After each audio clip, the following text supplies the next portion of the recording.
Hey guys, this is Harjeet here. I hope you're enjoying different videos on my channel. Guys, as part of our Spark streaming tutorial, today we are going to do a Hello World program, finally coding. So let us first understand what is the problem that we are going to solve. What is our problem statement? Okay, so uh, so we have a directory in which we are going to have lot of files. So creation of a new file is an event. So what is going to happen is that as soon as we create a new file in that directory, it is going to get treated as a new event. So you remember, right, that streaming is nothing but a continuous flow of event.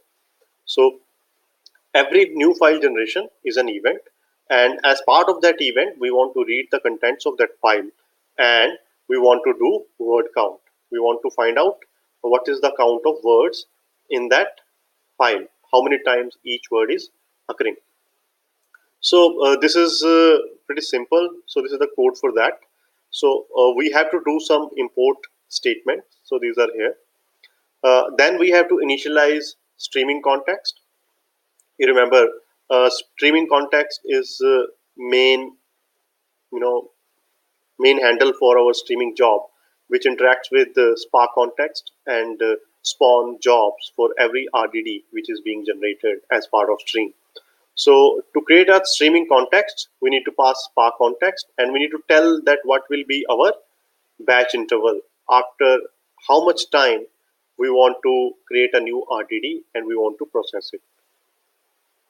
Then we need to tell that there is something called text file stream uh, uh, function in Spark streaming context. You just need to use that and pass it the path of directory which you want to monitor. In that directory, if a new file is created, that file will be passed as a stream to Spark. Then here is some Spark related word count code.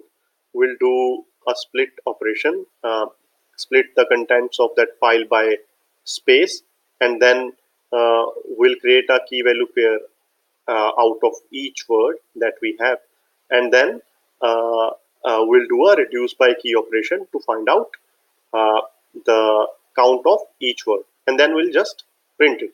So I'm not going into details of it. I hope you already know how to code using RDD. So I am not going into details of it. Once we have defined that what is the code that we want to run as part of our streaming job, then we need to give instruction to start streaming. So for this, we will just say streaming context, Spark streaming context dot start, and Spark streaming context dot await termination.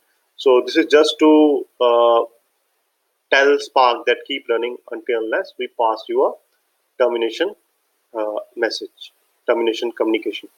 So that's the code. Now let us do the demo. I have already put the code required in in a notebook, Spark notebook. So let us run it. Okay, on the right side of my window, I have a uh, I have a folder which we are going to use to test this streaming application. So I have a hello1.txt file. The contents of that txt file are how are you. I'm going to create a new file in this folder, and then we are going to see changes in our streaming application. Let us import. Cool. Now we need to create a streaming context. Cool. Our streaming context is created. Now we need to tell it that monitor this folder, ctest. Cool. This is our word count code. Awesome. So our word count code has also started. Now is the time to time to start our streaming job. Our streaming job is started. In meantime, I'll start creating files in the folder.